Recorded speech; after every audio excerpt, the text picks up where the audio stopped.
Mark Selby, CEO of Canada Nickel, advancing the Crawford Nickel-Sulphide Project and unlocking the Timmins Nickel District. Mr. Selby, glad to see you. And we're talking Canada Nickel today. Look, obviously the big news of recent days has been the federal decision statement.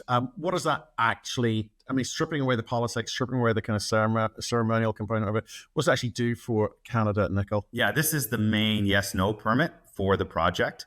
There's supplementary provincial permits we need to get and supplementary federal permits to get, but those are by and large, compiling the technical data that you need. There has to meet certain requirements.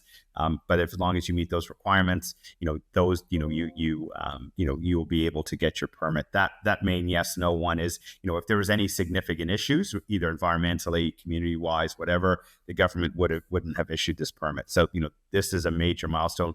And again, as a comment on, where we are in Canadian mine development, we're the first mining project to go through the federal legislation from start to finish since the legislation was in place in 2019.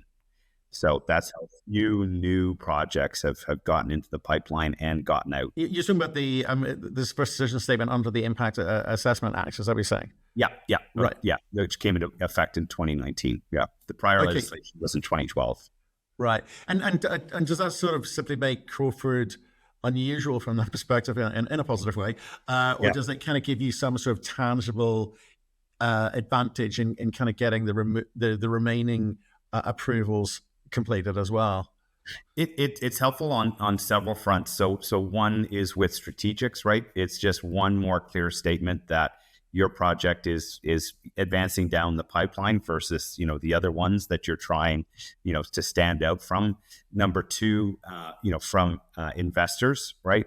This is again, permit was not an issue. We're in a very mining friendly area in Timmins. Our project has, other than the scale of it, is relatively low environmental footprint, and we actually help the environment because of our carbon capture. But it really is sort of it increases your exposure to investors, because again, there's another pool of larger investors who say, nah, I'm not going to bother until you get through that permitting stage, because that's, in particular in Canada, that's been such an unknown in terms of how long that could take. So getting over that hump is a big step forward with that group.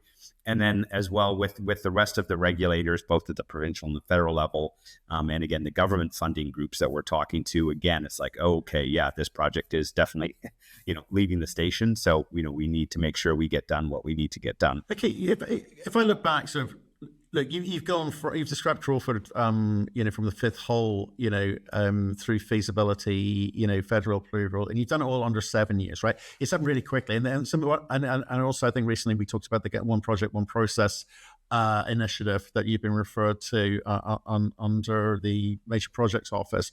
People have got to start taking this seriously, because the government certainly are. Oh no, most definitely. Like the challenge that we face in the critical mineral space is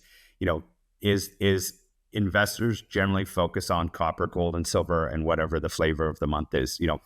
Here's a stat that I think will shock a lot of people. It did when I saw it. I knew it wasn't going to be a big number, but I was surprised by how small it is. We asked our bankers to say, okay, just give us the landscape of equity raisings.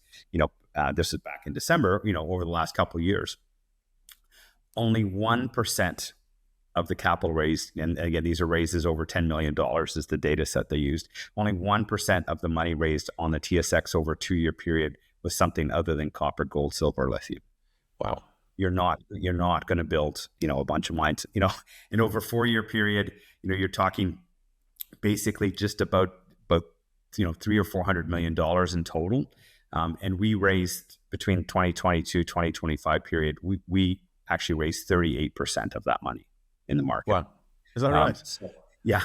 Yeah. So, that's, that the challenge here is to get that spotlight, on these metals. That's why, we saw in the rare space last summer, right? The US government tossed some big dollars at a handful of projects, and then we saw, the entire sector re-rate.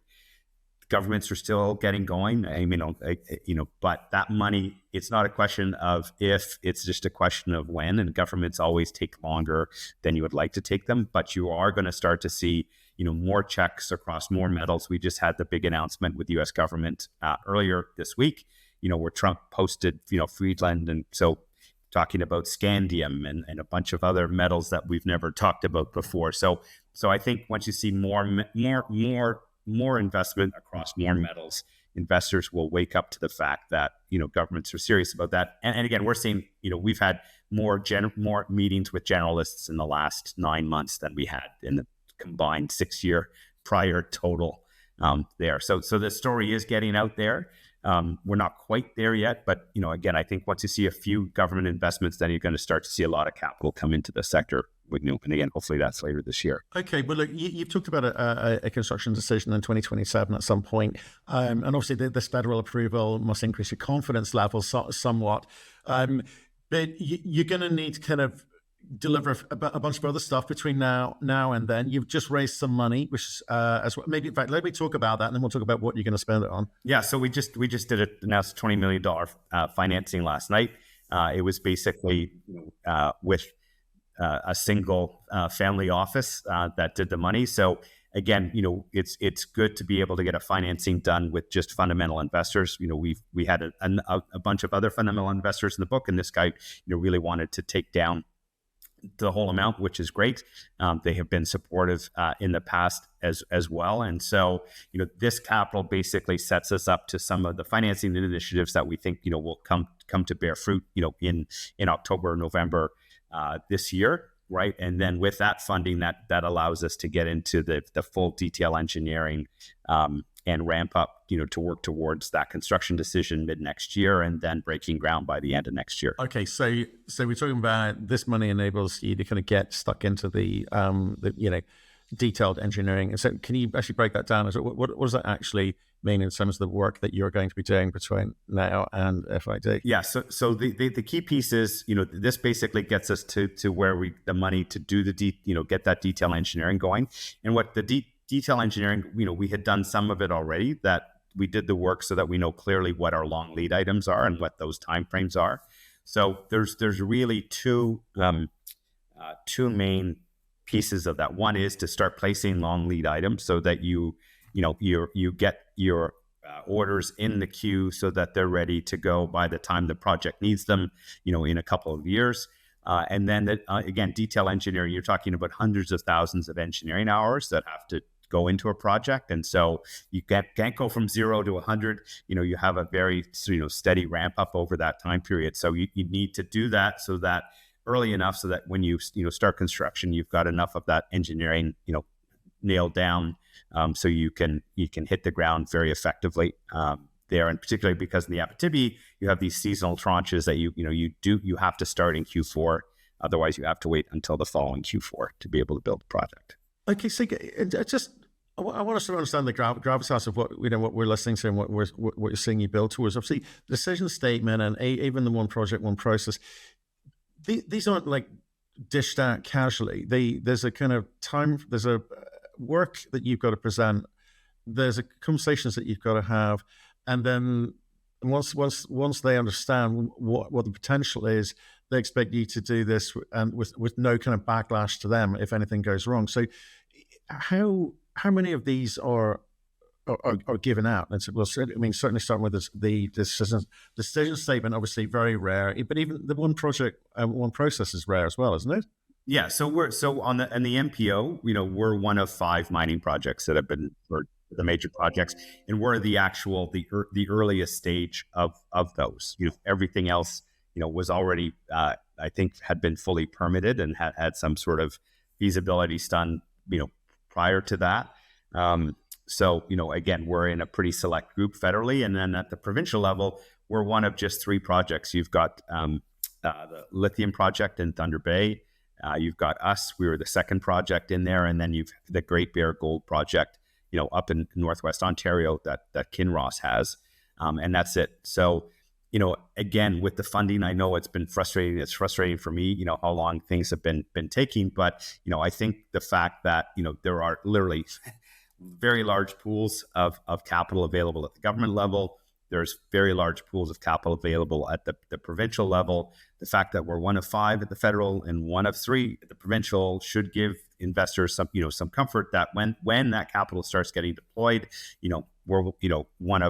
we're on a very short list, for that capital to come. Right, and the type of capital, in case you kind of got a bunch of shareholders thinking, oh man, dilution. Can you actually break down that capital stack in terms of the debt, equity, quasi debt, whatever, however you think it comes in? Yeah, so we've got the project finance piece in place. We've got the letter of intent from Export Development Canada. We're working down the path now to get to a term sheet with them, and we'll have a bunch of other global export credit agencies who we've been in regular dialogue with for the past 4 years to have them come in. So the debt is largely looked after. And still a lot of work to do, but there's visibility on getting that all together. On the equity side, this is again one of the things that because we haven't really seen it clearly yet, investors don't understand how much government capital is available. So in that $1 billion of equity we need to build the project, we have $600 million of refundable tax credits.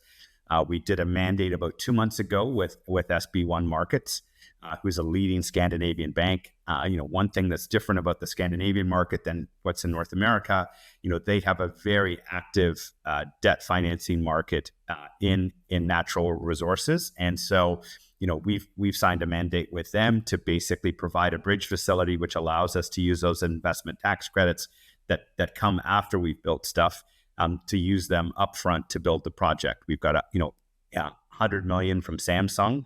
We're working with Scotia and Deutsche Bank to get another $100 to $200 million from either selling another 10 to 20% of the project or some sort of structured offtake financing. And then, there's a whole series of government funding envelopes, within Canada at the provincial level and then globally, right? And again, getting through this permitting milestone, again, just helps puts us higher up the list in terms of some of those offshore financing opportunities as well. Okay, it's kind of interesting, again, sort of harking back to conversations we've had before in terms of the importance of this. It's obviously clearly politically important and also economically important. I mean, you did a sort of study, remind me of the numbers, a study of what the contribution is to the GDP and in terms of actual employment. What's that look like again? Oh yeah, no, it's not. I mean, just Crawford alone is $70 billion in GDP. And again, in the nickel district, we think we have an entire pipeline of potential projects. So investing in getting Crawford over the line, helps unlock the rest of that pipeline in behind it. I think that was one of the drivers in terms of why we've got this recognition at federal and provincial level. Our work with the local communities and First Nations, I think, is a second lever for sure. And then the fact in terms of environmentally, we help remove carbon from the environment, I think was a key piece of the overall decision in terms of the priority that we've got. So okay. So I guess the message got home loud and clear at federal and also provincial level. So your message to investors, whether it be shareholders, new shareholders, and anyone thinking of investing into this type of company, what's the future hold? This is a once in a generation opportunity where governments are providing significant effectively low cost leverage to be able to get these projects built. You would have had to go back to the 1950s and 60s to see similar government efforts. I think the sort of glory days for single asset junior mining project developers was back in the 90s and 2000s, where if you had a good project, you went and you got a Japanese partner who bought 20 or 30% of the project at about a 0.8 to 0.9 multiple. That gave the junior miner all the equity they needed to fund their share of the equity for the project. And then that partner brought a bunch of low cost debt with them.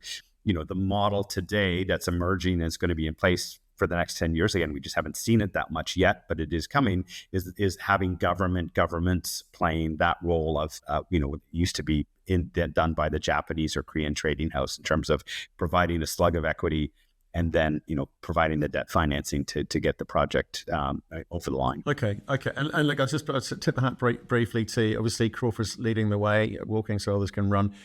Reed and the Timmins Nickel District, you're reporting higher grades as well, over 1%, certainly catching the eye. Can you give us a quick roundup on how that's developing? Yeah, no, it's again, Reed is a great deposit. We think we have 3 or 4 other projects that will ultimately be bigger and better than Crawford. Crawford will be the first. We're just doing some infill drilling, to be able to update the resource. It's literally bringing material that's already effectively sitting in a pit shell, or if you just extended the existing pit shell, to be able to add to that resource, which is going to continue to make it more robust. And then getting nice surprises like this, where we've got sort of nice slice of high grade sitting in the middle of the open pit. And again, just given the vast footprint that we have, the amount of nickel that we have, you don't need very much of that nickel to go through a subsequent geological process which concentrates it somewhere, whether it's on a contact, whether it's along a fault, whether it's along something else that's intruded. There's the potential that we'll find more high grade as we poke around and go through these deposits. Again, that's not our focus. You can blow your brains out, drilling off a pretty small resource. But in our case, as we bump into it, we'll be more than happy to take to incorporate it and take a look at it. Well, I think you obviously demonstrated that you've substantially de-risked Crawford, and what that means in terms of that read through into Reed, from the pun, and the other assets there for sure. So big year ahead of you. Appreciate the update. Thank you. Thank you.